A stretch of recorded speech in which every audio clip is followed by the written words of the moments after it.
Hey there, I'm Matt, co-founder at Helpt. And I'm David, co-founder at Helpt. And this is the Cool Kids Table. This isn't your typical industry podcast. Each month, we sit down with MSPs, vendors, and channel pros to swap stories, share real insights, and have a little fun. You'll get expert takes along with sports debates and some class clown moments. It's part grade school nostalgia and part real talk about what's going on in business. No scripts, no sales pitches, just a real lunchroom conversation. So grab your tray and let's hang out at the Cool Kids Table.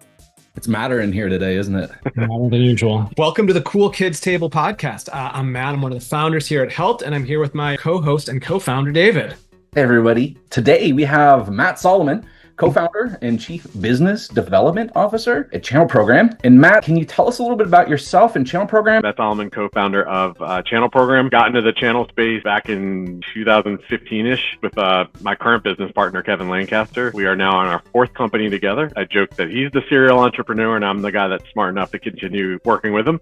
And we started in the space. Most people will have known us from he was the founder and I was the first employee at ID-Agent, the first dark web monitoring company in the channel through acquisition. And then, we started Channel Program 3 or 4 years ago now, basically a resource platform for MSPs to visualize, manage, and evaluate their technology stack. It's got over 6,200 peer-reviewed products. Really, it's the ultimate resource for taking an MSP on the buyer's journey all the way up till purchase. That we're not a distributor, but it is a resource platform and it's completely free for MSPs. The final involvement I'm wearing with my shirt is our product called Better Tracker. It's our first foray into any charge element where MSPs can manage all their vendor contracts, all their SaaS subscriptions in one place, and they could roll it out to their customers and get incredible visibility. It sounds like rocket money for IT. That's awesome. It's a lot of features that I can see working really well for a lot of businesses, large and small. Like, what's the ICP within the MSP space? I do think it's for any level because we are seeing the conglomerate MSPs, like the PE-backed ones, because their challenge is they're acquiring quite a few MSPs that are all using different things, and they're acquiring businesses that were not good at managing all of their subscriptions and contracts, as most aren't. So many small businesses do it through Excel spreadsheets or Outlook calendars, and maybe like 1% have enabled IT glue into some version of a contract management tool, but it's few and far between. Size actually in this case does not matter. Yes, I like that. Let's go back to the high school days. What table are you sitting at? Are you with the jocks? Are you with the class clowns, the nerds, the overachievers? You certainly wouldn't call our table the jock table. We were not like the most popular group. I'd say we were the people that were friends with honestly everybody. But interestingly enough, pretty much each one of us was the best athlete in our individual sport. You would never have thought of us as the table of like, oh, those are the biggest and baddest athletes. But individually in our sports, we were the best across the board. What was your sport? I was track and field. Okay. Long distance, short? So I was a middle distance. So 800 was my main race. I begrudgingly did the mile, and then I was on the 4x4. Nice. Wait, did you guys go to high school together, though? Didn't you both grow up and go to high school in Ohio? No. That's your other friend, Matt, I'm guessing. I grew up in Maryland, Washington, D.C. area. I'm glad our time at the Cardinals game was so meaningful to you. Do you have any idea what we're going to do today? I have very little idea. Well, obviously, clearly, neither do we. So let's figure this out. Which one do you want to start with, Matt? Jock for 100. Which live sporting event would you most want to attend? And some options are the Super Bowl, Game 7 of the World Series, the NBA Finals, or the Stanley Cup. But you can also go off script. Super Bowl sounds appealing, but I feel like that's so corporate at this point. If I was just picking from that list, Game 7 NBA Finals, clear winner for me. But I've been to the Olympics, and there's really nothing quite like the Olympics. So if it was like a year of like when Usain Bolt was in the Olympics, that would be my ideal. Do you take a particular interest in the events that aren't the marquee, well-advertised, whatever type events? Not really. And they haven't really come up with a good way to like package it for TV. So even I can acknowledge that track and field is incredibly boring. The steeplechase is the one that's like an obstacle course, right? Like, shouldn't that be fun to watch? It should be, but it's just too long. Like if they did a steeplechase sprint, maybe. Can we make our own Olympics, like do the X Games style thing? Yeah, we could try. Overachiever 300. A large part of your career has been public speaking. Share an embarrassing story or epic fail you've experienced on stage. I mean, I have been fortunate where I haven't had anything truly embarrassing happen. I mean, I feel like the worst thing that's happened is just like my slide deck hasn't worked or something. As good as I am at speaking on stage when I like know exactly which flow I'm going to go, I'm not like a master improviser. So I do struggle on stage when I have to like just kill time. It's not my forte. For me, I mean, the slide deck went bad. Like that causes anxiety for me. Unfortunately, not a crazy embarrassing story, but that's pretty much the worst that's ever happened to me on stage. Has anybody with a question that you've just been like stumped? Oh yeah, all the time, especially when like in the dark web days, because I'm not a security expert. I just understood how to sell the tool and how to help them sell the tool. Yeah, I would get questions all the time because people just assumed I was a security expert. In fact, vendors would like put me on panel with like Kyle from Huntress. And I'm like, and like John from Blackpoint. I'm like, no, I'm not joining this panel. Like I will look like an idiot. But I'm not afraid to admit when I can't answer a question. No problems there. That's fair. Let's go overachiever 100. If you could say something to all MSPs right now, what are 3 things you'd tell them? That's a hard question for 100. I would say get your shit together using Better Tracker internally. Get your customers shit together using Better Tracker for your customers. And get your prospect shit together using Better Tracker for prospecting. Boom. Is there CRM functionality built in there? No, we help build them the campaigns. They have to run it through their CRM. No follow-up questions from me on that. That was a perfect answer. 𝐷 200. Fantasy football players obsess over stats to build the perfect roster. If MSPs were building a fantasy league of vendors, how does Channel Program help them pick their starting lineup? So number one, we've got product reviews. So you can really see what your peers are saying about other MSPs. So that allows you to get a bird's eye view. They actually have to put their name on their review. You can literally search any vendor on our platform, and quite a few of the vendors actually answer questions for you. And a lot of those questions are around things that, you know, are important to an MSP or might be deal breakers, right? Like, do you offer MFA? Do you offer NFR licensing? Is it month-to-month contracts? Things like that. So we actually have quite a few vendors answering all those questions that an MSP wants to know up front. And then we also come out with report. So we've got a cybersecurity report coming up in mid-October, where not only will we report back on, you know, the highest rated tools based on peer review, we will also use information from Navistack, where the MSPs are adding their vendors to their technology stack, and we'll say like, hey, here are the most used products for this category. So it's really providing them all this information and empowering them to make decisions based on their peers, essentially. That's great. It's social proof built in. How do you get those reviews, and then how do you make sure that they're a real sampling? We do reward MSPs with $15 gift cards.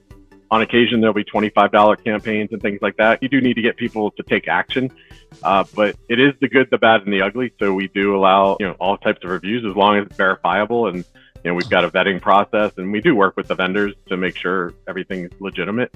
Haven't run into too many major issues, other than you do get people trying to just get gift cards from time to time, but it's pretty obvious. So that's pretty much how we get the reviews. And then with Navistack, again, it's the visualization of your stack, and we've got over 52,000 products that have been added. Wow. Looking at the time, I feel like I got to step up here. I got to go Class Clown 500. All right. If you can invent a totally unnecessary product, what would it be? I've got an answer for this. I'm just a natural sweater. I sweat. And so I'm always looking for ways to not sweat. So if I could have an app that when I'm walking from one point in a city to another point, that was based on walking through the shade, that would be my invention of a product. I feel like for a sweater, Austin maybe not the best place to, like, does the shade even protect you when it's 95 and humid? Not much, but it can make a little difference. We'll go overachiever 500. You and Kevin built Channel Program together, just like Matt and David built Helpt. What's one thing every co-founder should do, and one thing they definitely shouldn't? Man, some of these questions are harder than I would think they are.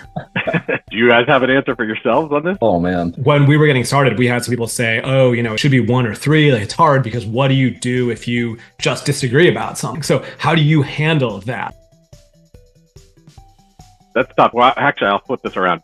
I'd say like what you might look for in another co-founder is somebody who does not have the same skill set as you do. Kevin is the CEO of our company. I don't want to be the CEO of our company. He also does not want to be on the stage speaking at all the events, being on the road.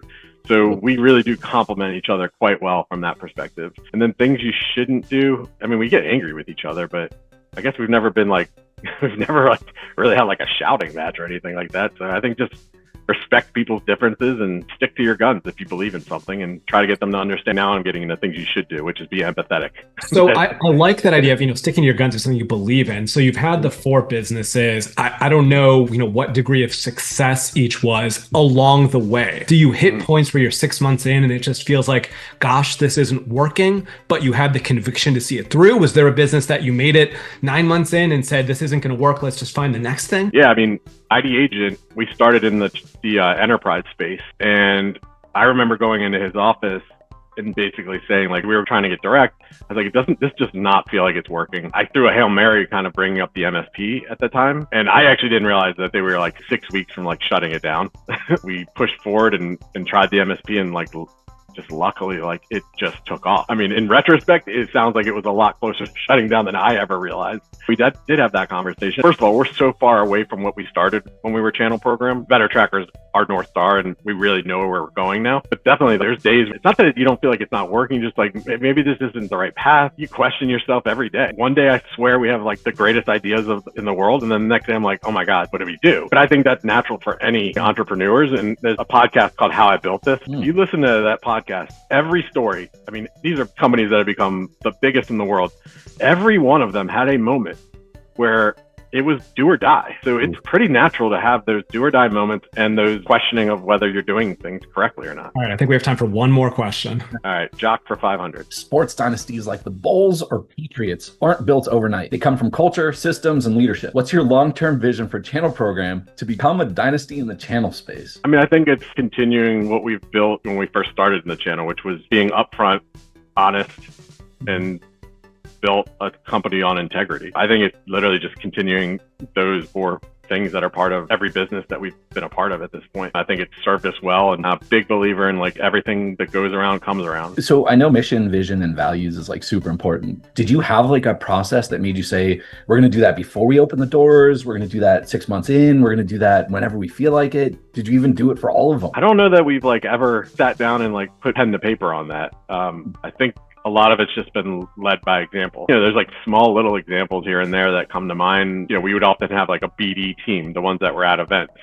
And I would always tell them, like, here are the basic rules at events. You're going to see me doing everything that I ask of you. If I'm going to ask you to be at the thing at 7 in the morning, you're going to see me there at 7 in the morning. It's just like the little things. Like, I just feel like if you just show people that you're not above any of this stuff, right? But yeah, there's never been a moment where we've like specifically said these are our core values. I guess we've just been lucky enough that like that's just who we are. It's cool. It's so inherent that you don't need to go yell it from the rooftops. Here's our leaderboard. Which of these are you going for? I'm gonna go most athletic. Awesome. It looks like we have a point total for you of 3,200. No pressure, but it looks like you could take over the top spot if you were to wager almost all. Final Jeopardy style. You get to choose how many points you're going to wager for our final mystery lunchbox question. How many points do you want to wager? I mean, obviously all of it. There's a spot on the leaderboard, so if you end up at 0, you're literally going to be there at 0 points.